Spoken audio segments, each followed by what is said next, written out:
What happens when a journalist who spent decades covering real-life crime decides to explore those same dark corners through fiction? Today's guest is an award-winning reporter from the Patriot-News, whose investigative work includes the chilling true story of a serial rapist and killer, Joey Miller. He's also the author of Kill the Story, a gripping thriller that blurs the line between newsroom grit and narrative imagination. In this episode, we dive into how storytelling shifts between fact and fiction. What stays the same, what changes, and why some stories demand to be told. Welcome to the Wandering Pen Podcast. I'm Christine Musser, your host.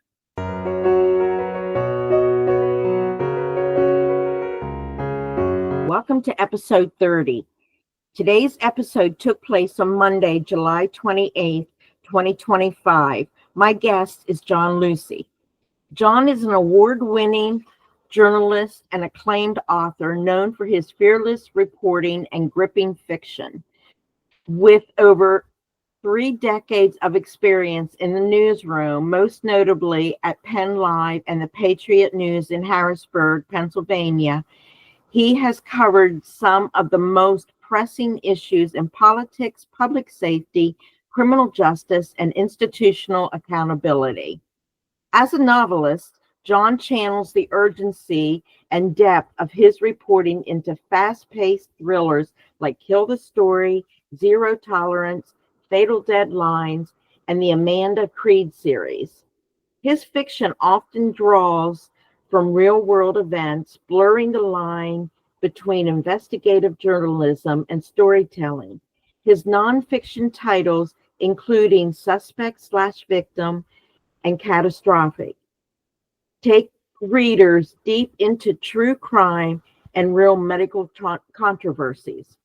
Whether covering breaking news or crafting fictional narratives, John writes with precision, moral clarity, and a journalist's instinct for what matters. Excellent. Welcome, John. So glad to have you here on the Wandering Pen Podcast. Thanks for having me. Absolutely.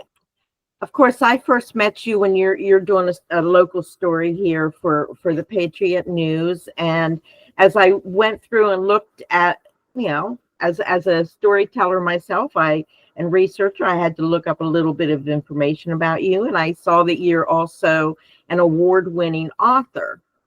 So we're going to get to those, but we're going to start out with, where did your love of storytelling begin, or journalism begin? And, how long ago, and, where are you from, and all of that? Well, grew up in the suburbs of Johnstown, PA, the flood city of Pennsylvania. And I was always into writing, I guess. And my mother was a news junkie. So it seemed like combining writing with journalism was the best way to sort of try to make a living out of it, and but in the back of my mind was always that I want to do some fiction and storytelling as well. So that was always sort of something I was dabbling on, and then really got serious about it in the late 1990s. By that time I was sort of at the Patriot-News.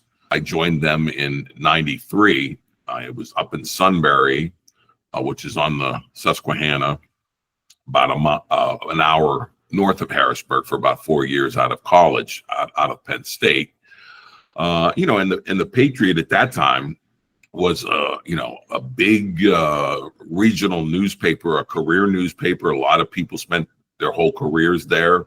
It was a newsroom that was filled with colorful characters. It was this bustling, open place, the quintessential newsroom that you saw in some of those, His Girl Friday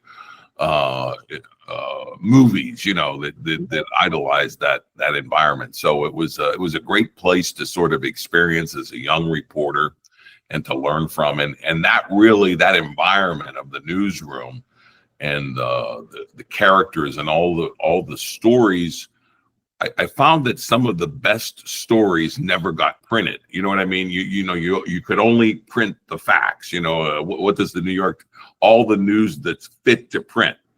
A lot of the stuff that's deemed not fit to print is the juiciest stuff. You know what I mean? So there were all of these reporters who would regale you with the story behind the story. So I found it very inspiring, full of characters, and the plots, the plots of this, whether it was mixed with murder or politics or corruption, there was just tons of plots available to you as a fiction writer, rooted in fact, in the newsroom. So that sort of really kind of inspired some of my early mystery. I love the genre of mystery.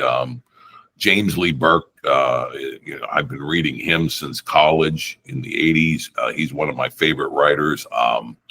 The guy that does the Bosch novels, Michael Connolly, is another one of my sort of heroes, a journalist turned novelist and now movie producer. He produces the Amazon series Bosch, and they just launched a new series based on one of the spin-off characters. So yeah, I really wanted to get into that game.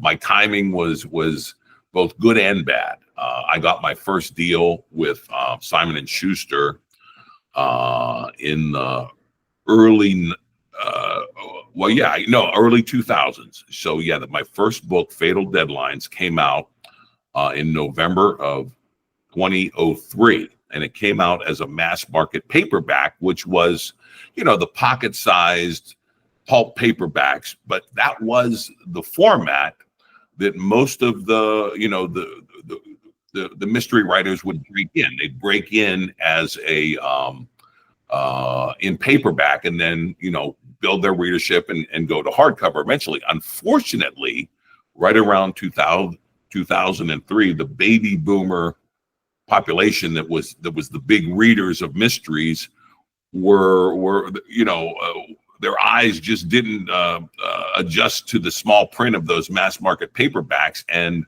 they started falling out of favor as a format. So I don't know if you noticed back then, you used to see those mass market paperbacks everywhere. They graduated up to trade paperbacks, which is a bigger version. It's still soft cover, but it's a bigger version. You have bigger print. And that seemed to be so I got caught up in that transition because my first, I had a 2-book deal with Simon & Schuster that was mass market paperback.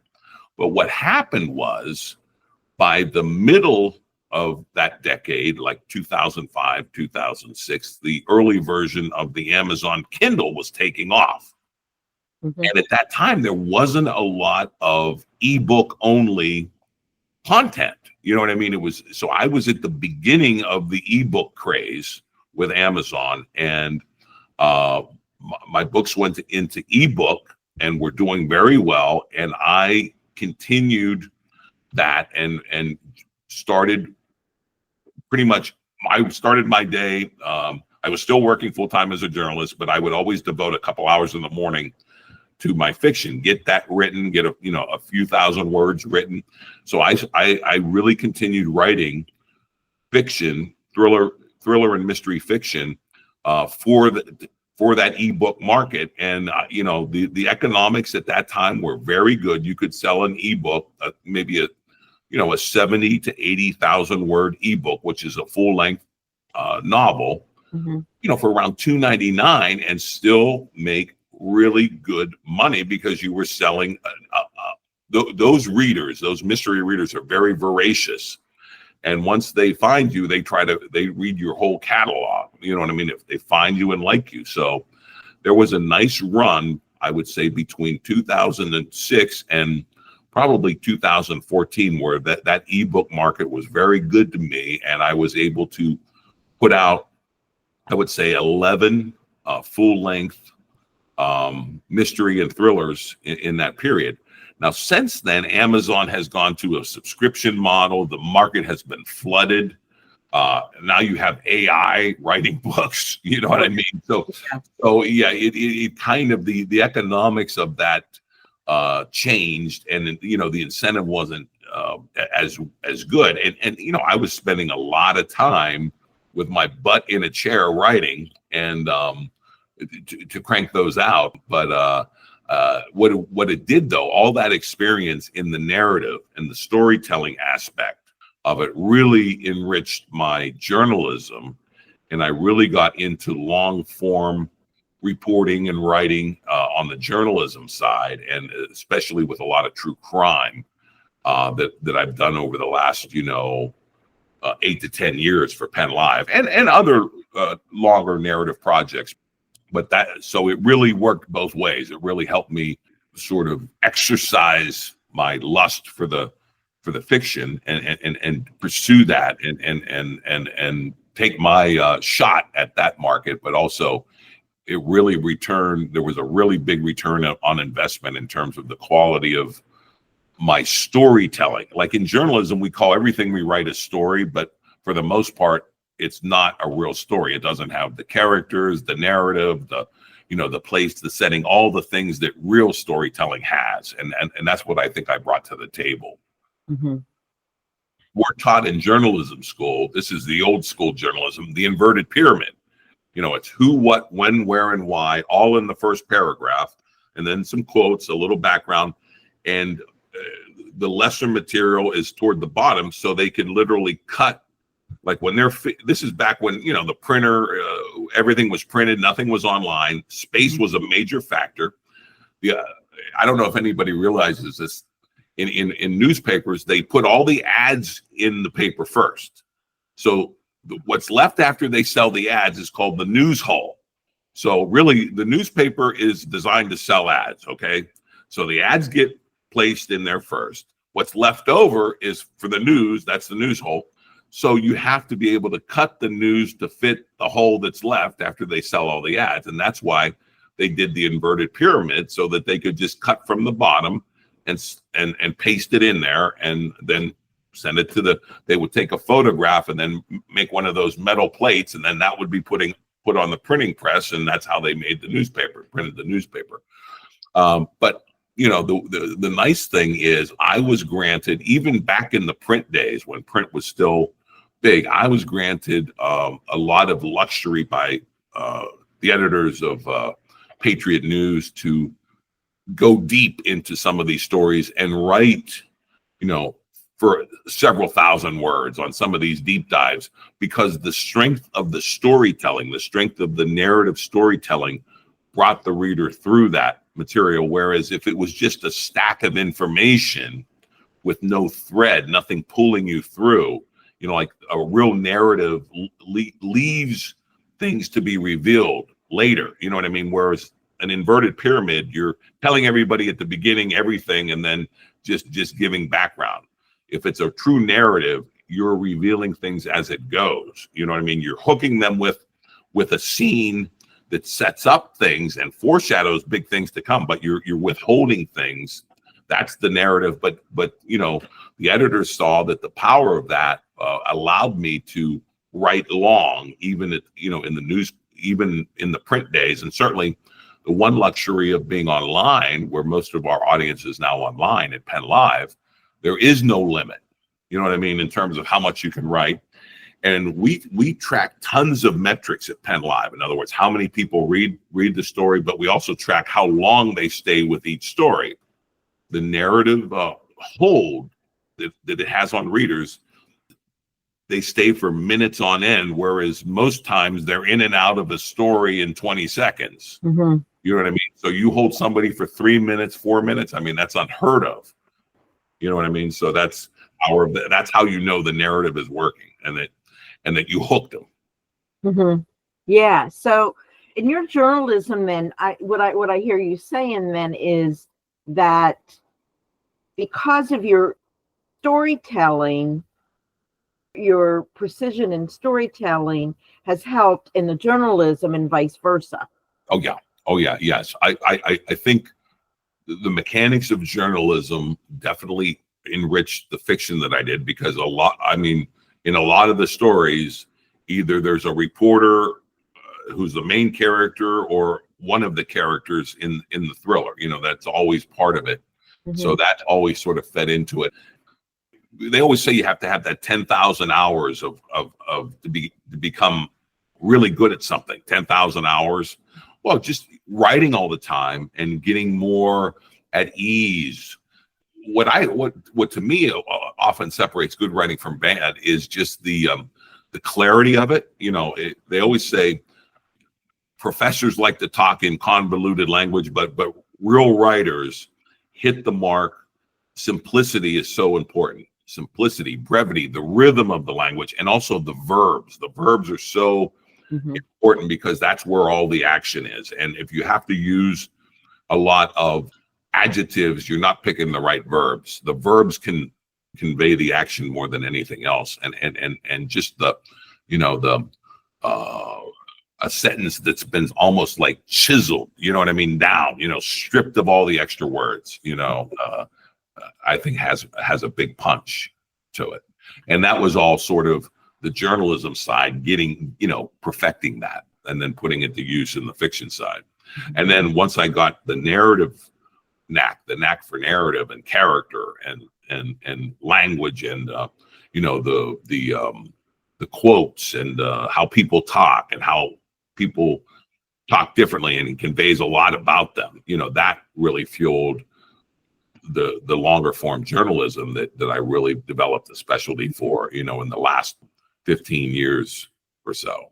Interesting as you talk about your technique, and I'm going to publish a blog on can writing be learned? So it's that kind of thing. And then I kind of like put things in there with Hemingway, Steinbeck, Judy Blume, Louise Erdrich, and there was another one I thought I put in there. But anyway, I can't remember them right now. But real quick here, what do you think? Can writing be learned, or are people born with? Well, I think it definitely can be learned. I think it's a craft, just like woodworking is a craft. You know what I mean? And sculpting. I mean, there's an art to it. There's an ear for it. Like Twain had the ear for all the dialogue that he put in. But I think a lot of it is people have to have a voice. If you have the voice, that's like 80% of writing. The thing is, you got to find the voice. And a lot of people, they'd be better off if they just wrote like they talked and go from there and then develop that. Because I think a lot of people, when they sit down to write, they're, and they see that blank screen, and they're frozen by it. And it chokes a lot of things up. The one thing I learned, because especially when I was writing, I would write every day for a couple of hours on the fiction. And when you're doing that, you're waking up, you're getting your cup of coffee, you're sitting down right away, and you only have a limited amount of time. So I didn't do a lot of throat clearing, and I didn't do a lot of, pencil sharpening. I went right to it. And I developed that ability to just start. And a lot of writers do anything they can to avoid starting. So I think that's a big part of it. So whatever all those excuses and the stuff that in your mind, that, I'm sitting down to write, so now I really have to have something, I just started and let it flew, and I would edit it later. There was stuff that I had to be cut out or reworded or rearranged. Turn off the editor and just let it flow. Tap that vein, and just let it come out. You know what I mean? So that's big. And I've been able to carry that over into the journalism too, where I don't really have to, sit down and, how am I going to start this thing? Or it just kind of bubbles up and I let it flow. And if I need to, if I find a better way to start it later in the process, I'll change it. But sometimes those first couple words are sort of the way to get into it. So writing is a decision. Every word is a decision. Okay. And the more that you can trust your decision-making skill and think less about it and just trust the decisions that are coming, the easier it is. And then if you need to consider your decision later, you put on your editing hat and then you rework. But you can't do both. You can't edit and write at the same time. Right. And that's a challenge for me not to do that. But you know, one of the things when you were saying about it's a decision, and I had a professor say it's the difference between being a published writer and you know, not being able to publish. I mean, it takes that tenacity, that persistence, and the decision to keep at it. Right. And if there's any advice I could give to anybody who's working on a longer range project, is to do something every day, because it keeps your mind, your unconscious mind, which does a lot of the work, it keeps that involved. So that hour or two that you're writing is food for the unconscious mind to be kind of thinking about it the rest of the day when you're on your walk, or even at night, you know, when you're sleeping. And then there's fresh material there in the morning for you to keep going.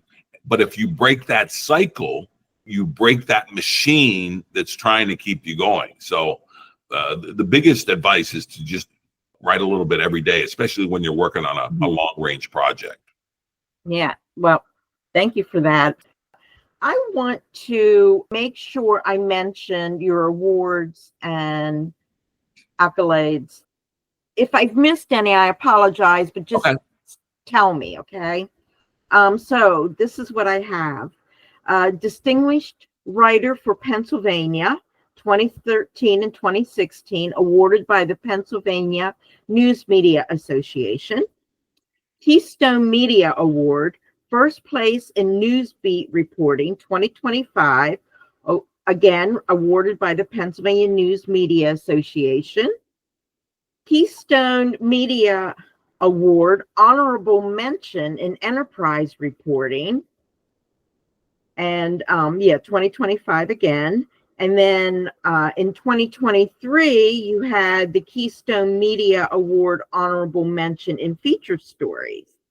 So congratulations on all of them. Did I miss any? Well, I've won a lot of Keystones. Keystones are the sort of the statewide award, and I won my first one. I wasn't even sort of a professional yet. I was an intern still in college at Penn State, working the Lock Haven Express in Lock Haven, and this was in 1989. And there was a bitter paper mill strike. Okay, and it was at the Hammer Mill paper mill in Lock Haven, and this was in the summer of '89. And the company had brought in replacement workers. And this was probably the last best job in town, in the little town of Lock Haven, which is a quaint little town. But this was sort of like the last best job. And you had basically neighbors who worked there, and then neighbors who were coming, and they're out on the picket line trying to, you know, draw the line in the sand to get a better contract for the, you know, healthcare or whatever the issues were. And then you had their friends and neighbors coming in to replace them.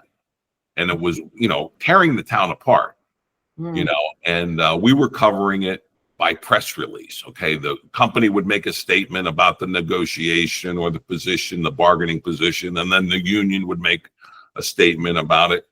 And I was like, no, that's not the story. I was just an intern. So I spent a lot of time on the picket line. I you know, with some of these guys, what they were going through, finding out, you know, a relative is now in there, or, you know, a brick goes through somebody's picture window at night because they took a job, you know, the real nitty gritty of it, you know what I mean? And so that was the first award that I won. And, you know, there's been many, but the ones that, the two that you mentioned, the Distinguished Writer, because that's a statewide best, you know, best writer from Pittsburgh to Philly, all the newspapers. And then I had won an Ernie Powell award, Scripps Howard Ernie Powell, he was the great wartime journalist in the World War II.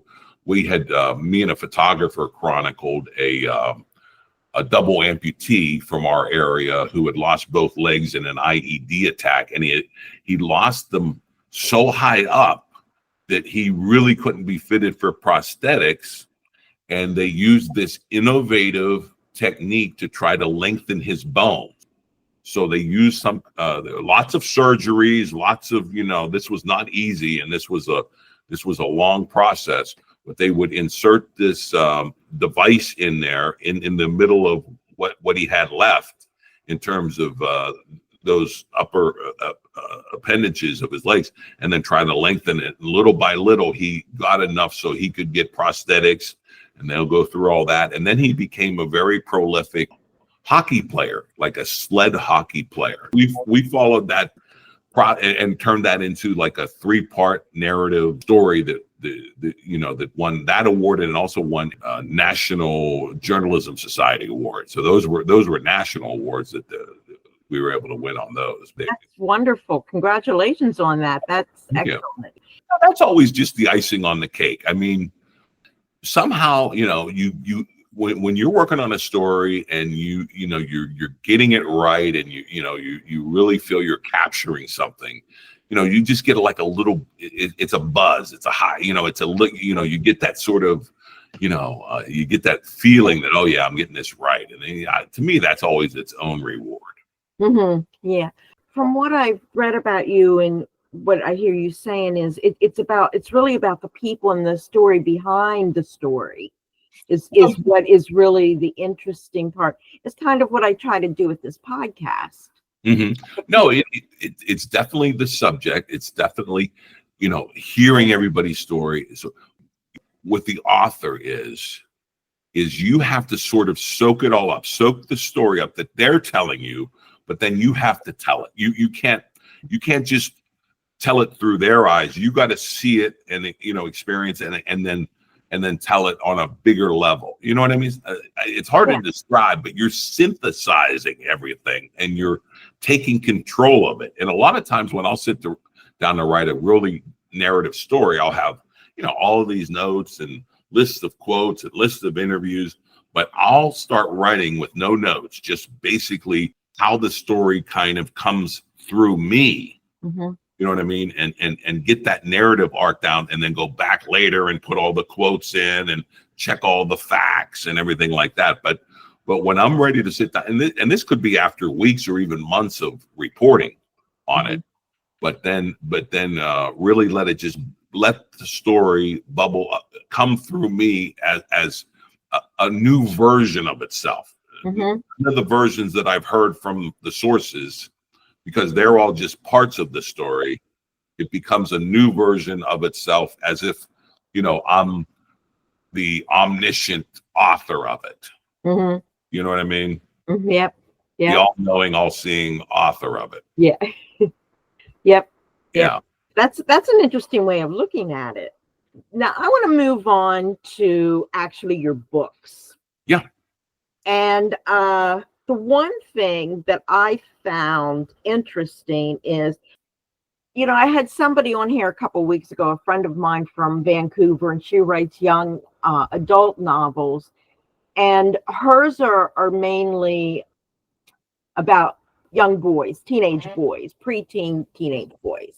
Okay. And of course, she's a woman.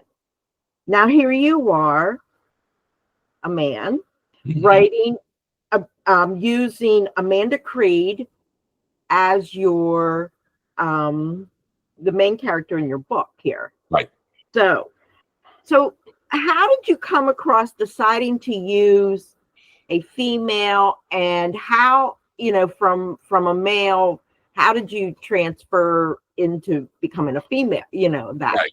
Well, that was about 6 novels in. So all my other ones up to that point had male protagonists. The main characters were mostly male. Now there were females in the books, but they were always maybe the second character, not the main character. But for this one, I saw the arc just work better for this story. The arc would just work better as a female, because the story set up like this. It's really a look at the corporate culture that we were in, at the time I was writing this. And it was a look at, the tech culture, which is only accelerated now with AI and this kind of thing. And this was, she was sort of at a high flying company that they were about to make this breakthrough in, I think it was like computerized learning that was supposed to be revolutionizing school districts and learning. And of course, that is coming. That is, with AI, we're only getting closer. More programmatic, more computer-based stuff than at the teaching. At the time, I was covering the education innovation. And one of the things that was a big thing was, you have 20 or 30 kids in a classroom, and they're all learning at different levels. And if you have one teacher teaching to just one of those levels, you're missing, 90% of your thing. So a lot of this programmatic and computer learning was able to reach them at their level and move them along. So there was a lot of validation for it. But anyway, the character arc here is this: she was married to the company CEO, and they got divorced. She has 2 kids. So he's this high-flying CEO. She's still working at the company, but trying to do it on her own merit, with this project. But she's trying to be a good mom, a career woman, and she has sort of a hole in her romantic life. So this project's about to launch, and everything's about to happen, and there's some romantic interest in it. And her father's this crusty Vietnam veteran who used to fly helicopters, and she meets a Navy SEAL who becomes almost like a protector over her kids, because what happens is her high-flying CEO husband is killed, and she inherits the money for the kids. I mean, a kingdom, a king's ransom. Mm-hmm. It just changes her life upside down. She goes from trying to claw her own way to sort of being this executress of this massive estate, and now running the company in her husband's stead and in guardianship for the kids. And then she becomes a target for all of this corporate corruption, and to the point where it becomes deadly, and then of course the Navy SEAL protector swings into the action, and the Vietnam veteran father swings into action, and it becomes a real odyssey, and there's a bunch of interesting characters, but it really is more definitely more thriller.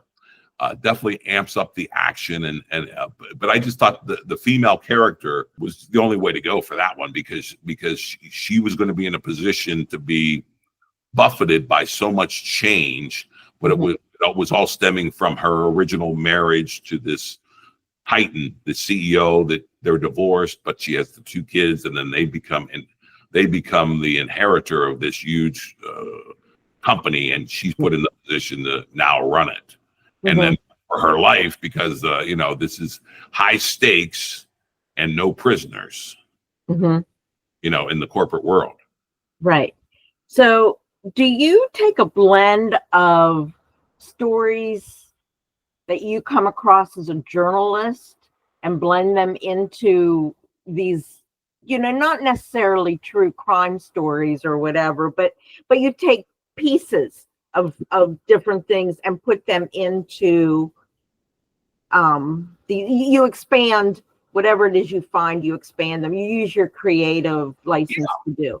Oh, absolutely. And I think every author does that. I mean, certainly Michael Connelly, who I mentioned, he has a sort of he's ever since he was a police reporter in first Florida and then LA, he's had a real close contact with detectives, and they have served him as his sort of inspiration and technical advisor, and different cases have inspired some of his different his different books, and what the clues are and all that kind of thing. That a lot of that becomes rooted. But yeah, you're synthesized. It comes, all the facts come into you, but then they come out in a fictional version. But yeah, they definitely. I just think having things rooted in reality makes it easier for the author to build on it. To build the fiction on top of it, if it's rooted on a good foundation of, okay, this actually happened, or this something like this. You know what I mean? I just think it makes it it's a grounding for the story, you know, and you feel more solid what you're building on it in fictions. It's just not totally out there. Right. It's more realistic, I guess. Yeah, absolutely. More authentic. Yeah. Yeah, authentic. Yeah, you want that authenticity. Okay, so many of your stories touch on corporate corruption, like you just mentioned, justice system failures, and power abuse. What drives you to explore these particular themes? I guess it's the idea of I want my villains to be bigger than life. You know what I mean? I want them to have a long way to fall. I don't want to go after small potatoes. I want the stakes to be high, and I want the power to be almost unlimited. You know, that they have the ability to sort of get away with it, but maybe there's one chance in 1,000 that you can bring them down. And I just think the higher the stakes, the harder the fall, and the more enjoyable it is to watch the hero. And when I say hero, I mean my main characters are not guys in white coats or gals in white coats. They have flaws. They have problems of their own. Mm-hmm. They are not perfect people. I don't want any perfect people. And even some of the villains in these stories are not all bad people. They are striving for something too. They have holes to fill. We all have holes to fill, and sometimes we don't fill them in the right way. But they are.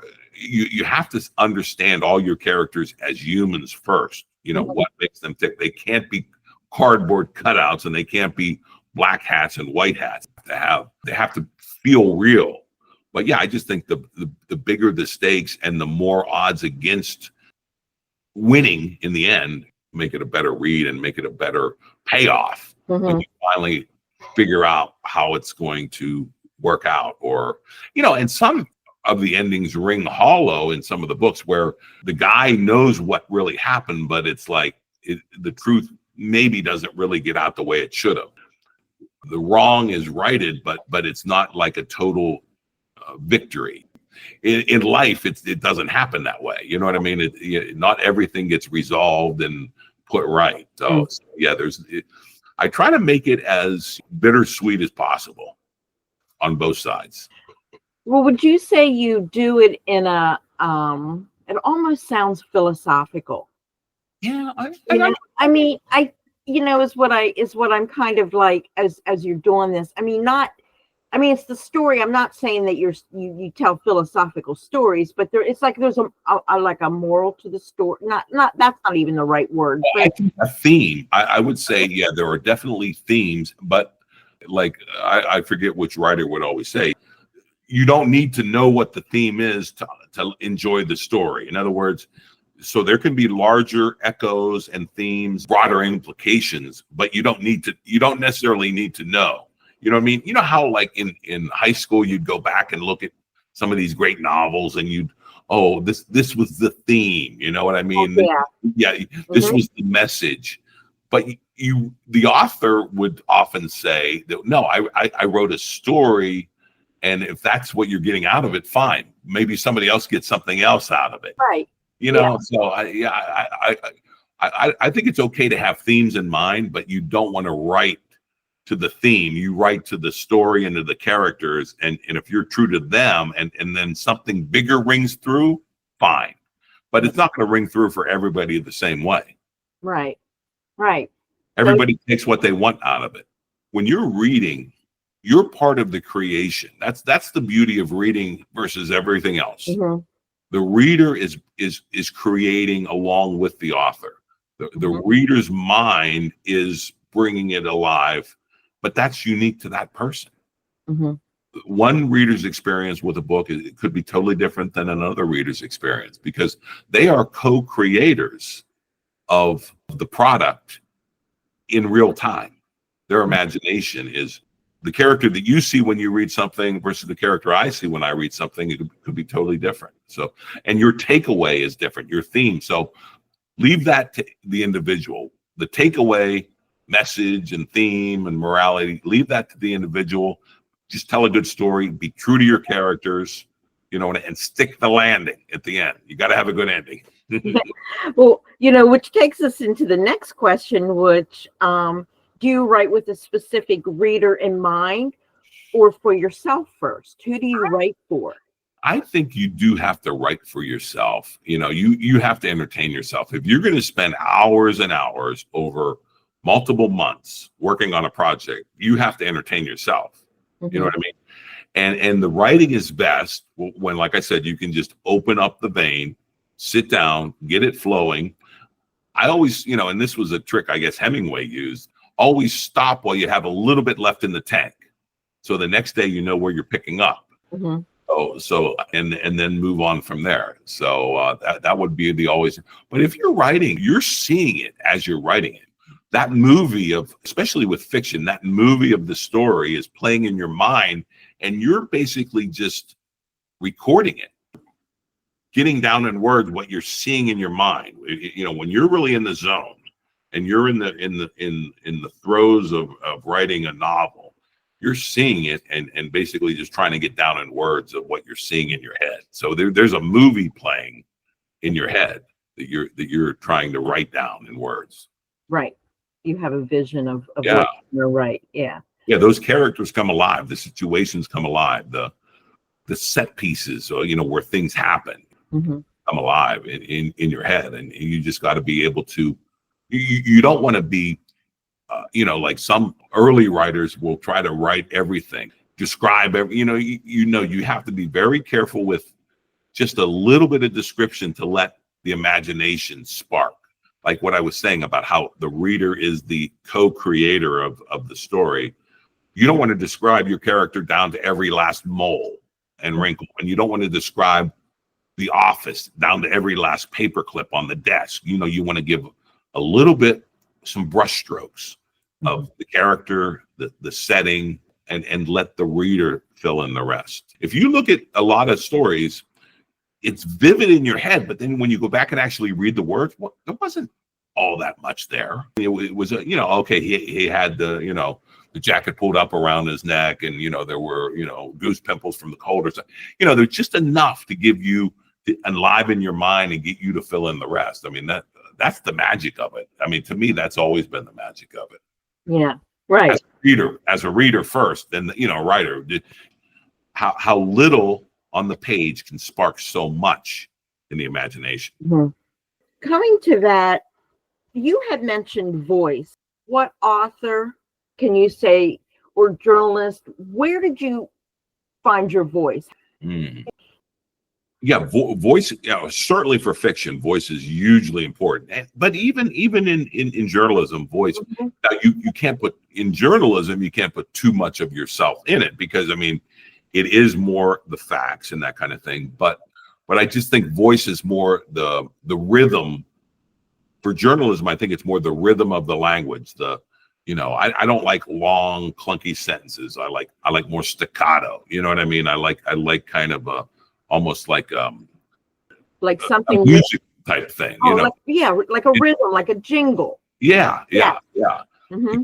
To keep you through it. But certainly, first person narratives are usually important. Read a lot of first person narratives. I mean, because literally you're inhabiting the character you're writing, and you're writing not in your voice, you're writing in their voice. So if you, as a reader, can go out and read a lot of first person books, you get a knack for how to do that. Mm-hmm. It just takes time and practice, and really the invention of your character is so important as a writer, a fiction writer. Mm-hmm. And you have to basically let that character come alive, and know in your mind, be able to envision that guy, and then that guy comes to life, and you're channeling him. I mean, if you're really creating fiction that's art, or that's aspiring to be art, that character is coming alive and he's speaking through you. I mean, that's voice. And certainly the biggest example of that is the first person narratives, where the main character is narrating the story, and then relatively common in mystery, in the mystery genre, the first person narrative. Mm-hmm. So we're winding down here, but I still have a lot of questions I want to ask you. And One of them is, how do you deal with backlash or pushback when tackling sensitive topics? Well, I mean, you can't write for, now this is more for the journalism aspect of it. You can't write for your sources, unfortunately. Otherwise, you're just a PR guy. If you're writing for the sources, no matter what, you're not doing journalism, you're doing PR. So you have to, you want to be accurate, you know what I mean? And you want to reflect what you don't want to take any agenda. You're trying to reflect accurately what the sources are saying or doing. But in the end of the day, you have to tell a story that serves your reader. They have, when they read that story, they need to know why they're reading it. What's happening here? Why is this important? If your story is muddled and doesn't have an edge to it or clarity, and they're wondering why I'm reading this, what's the here, or, the why, they're not going to have time for you. They're going to click out of that story and read something else. You know what I mean? So you have to serve the reader. And now that's more imperative than ever. And then you kind of let the chips, as long as you're accurate and fair. And when I say fair, that doesn't mean there has to be two sides to every story. You have to be able to say, okay, well, I didn't hide this agenda or that agenda. You want to be an accurate representation of the situation and of whatever material you're writing about. If this guy told you 10 things and you only reported 5, and the other 10 are support his argument, and you only put the ones in that don't support it, then you didn't really accurately represent the situation. Yeah. And then, if there is a follow-up that needs to be made, like I just recently covered this tent city is being removed in Harrisburg, and the homeless people who live there are pushing back against this plan that's been hatched by the city and the county and some nonprofits to move them to a new site, which is going to be a parking lot where now they have shade and trees and a wooded environment, to basically a parking lot where there's nothing. They're pushing back. And then the city said, well, I ran the story that really vented the homeless pushback on it. And then the city said, well, this is what's happening. PennDOT wants the site because they're going to be building the Interstate 83 bridge right over top of the place, and they have to have that built, for all their materials and things like that. It's not us making them move. They're not forced to go into the parking lot. They could go somewhere else. You know what I mean? So yeah. I did a follow-up that was able to more fully reflect what the city's trying to put out there about it. So, I mean, I have no problem doing that. But to me, the real story was, okay, they had this huge, long press conference. Everybody and their brother who's involved in the project spoke, but there was not one homeless person there. So the first thing I did as soon as the press conference was over was go up to Tent City and start talking to the homeless people who are directly affected to see what they had to say. To me, it's journalism. True journalism is being objective. Right. Journalism pretty much has become very political. Oh my God. That I had Dennis Owens on here a couple weeks ago, and he talked about, he's been in journalism, I guess, about as long as you have, been over 30 years. But basically it's supposed to be objective, which is hard to find today. Would you right. Yeah. You can't be rooting for one side or the other as the journalist. You have to be agnostic in terms of, you just have to be, hey, like what's really happening here, and try to tell that story to your reader in such a way that they're going to understand it and maybe feel something. If you can make somebody feel something, that's really big. I'm a big believer in the emotional impact of stories. When it's something that is appropriate. Yeah. Okay, so are you working on a new book? I have some ideas. I haven't been working on it. I've been doing a lot of longer range journalism, which really kind of satisfies me and fulfills that desire. I told you a little bit about how the economics changed, and it was it was a lot of work, and it was just the market was just getting oversaturated, So, but I have some, I do have some ideas, and I'm always in search of that one story, this could be fiction or nonfiction, because I've really gotten into narrative nonfiction, through my journalism, and there's that one story that you become obsessed over, even a nonfiction one that could be a book. Actually, nonfiction right now is probably the better market to be in, as a writer. Yeah, it's easier to get published in nonfiction if you have the right story and the right subject and the right way to approach it. Nonfiction is probably the better way to go. Oh, in terms of breaking through. Because there's just so much content out there, and so much.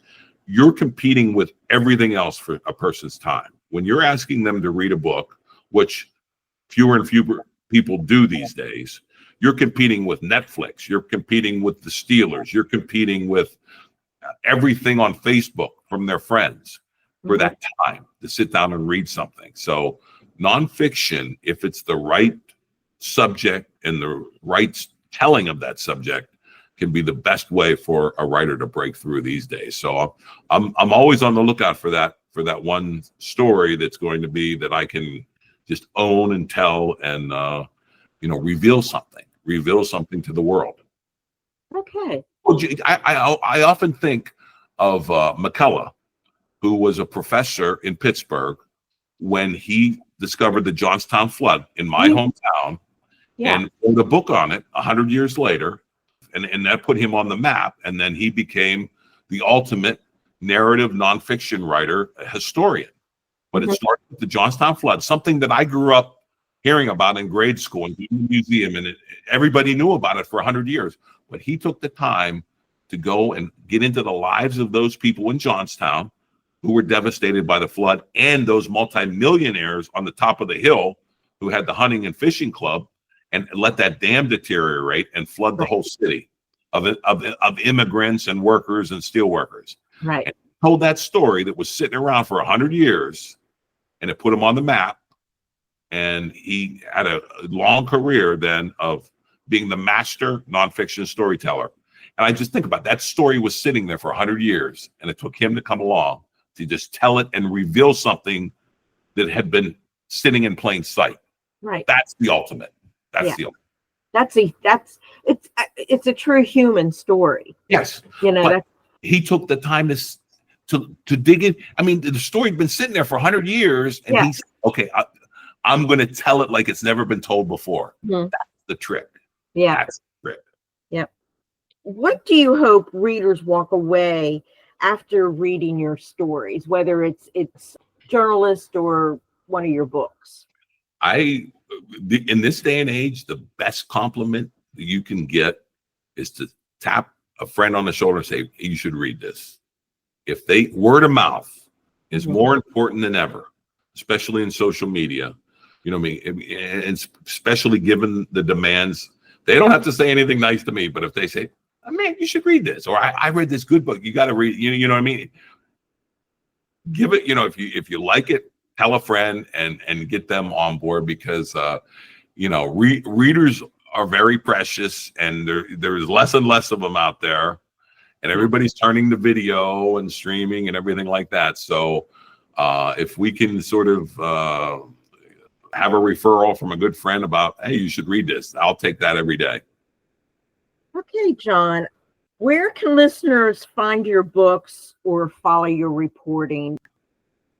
Yeah, penlive.com for all the journalism, and all the books are on Amazon, and they're also on Audible, which is for the audiobook versions of them.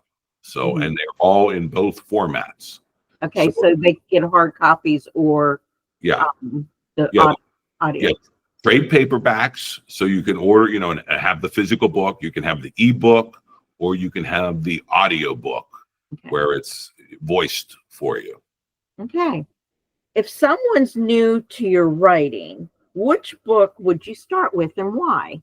I would say for the fiction, Kill the Story, which been my most popular title, and I think it's great characters and a great story, and it's a quintessential Pennsylvania story. You talked about some of the ripped from the headline facts. I think readers will be interested to know, and of course, it's told differently, but it is rooted in a quintessential Pennsylvania story that made national news. You know what I mean? That's one of the little factoids that's sprinkled in there. It's sort of like for those who know, it's a nice little prize. So they'll be, oh, I remember that. So for that one, but and for the journalism, I mean, I recently wrote like a 3-part of Harrisburg serial killer who was operating in the late 80s and 90s in Harrisburg and killing women of color. And there was a state police detective who had been working then for the county as their chief detective. And he played a cat and mouse game with this serial killer for over 15 years, trying to reveal more and more of his victims. And over time and through his tenacity, they were able to give more and more families the closure that they deserved after their loved one went missing on the streets of Harrisburg, abducted by this guy who was all along bragging about his killing to his friends and family. You know what I mean? Wow. Even as these women were disappearing, he had the necklace of one of the victims on his rearview mirror, and he actually got stopped and questioned by one of the cops, and the things dangling right in front of him. And he would brag to his friends, "Well, they'll never find the body, and with no body, there's no crime." Right. But it all eventually unraveled, and we did a deep dive interview with the cops, and we got access to all of the interrogation tapes from the original investigation, including his interrogation of this killer, but also the interrogations of all the friends and family that he knew and what he was telling them at the time and what they were doing about it, and how close they came several times to almost getting him, but he would go on to kill again until he was finally stopped in the railroad tracks in the middle of killing another victim. A railroad worker stumbled onto him, stopped the killing, and he was apprehended after a standoff in Stilton, PA. He was on a rooftop threatening to jump. The detective knew he wasn't going to jump. He said, "Just let him up there, wait till the sun bakes him, and he'll come down. And then when he wants to talk, I'll talk to him." And that begins the odyssey of the Joey Miller case. Oh, interesting. I've written about him in deep dive articles several times, but this last one was the re-examine of the whole case, but based on the inside information that the cops had and the inside interrogation that after all these years, we got access to all the interrogation tapes through this detective. Yeah. Very cool. Very cool. Do you have any contact information that you'd like to share, or a website, or? I'm at JLUCIEW at PennLive, PENNLIVE.com. That's my email. And then I'm on Facebook. It's John Luciew Writer. It's a Facebook page. It's not my personal account. But yeah, it's, I post a lot of my journalism up there, and all the information about my books are up there as well. Okay, great. And I have a page on Amazon too, a writer page on Amazon. Okay, great. And you spell your last name. It's not spelled like you would think, Lucy. You want to go ahead and? Yes, it's John, John, and the last name is Luciew. Yep. Okay. Well, thank you, John, for being on the Wandering Pen podcast today. This has been wonderful. You're a lot of insight there you gave on writing and your storytelling, and really intriguing. I find it also very intriguing. So, and to the listeners, thank you for joining us today on this wonderful discussion here with John. If you enjoyed this conversation, be sure to check out his books and his reporting in PennLive and on Amazon. Links are listed below in the show notes. And if you haven't already subscribed to the podcast, please do so. And don't miss what's coming next. Until next time, thanks for listening.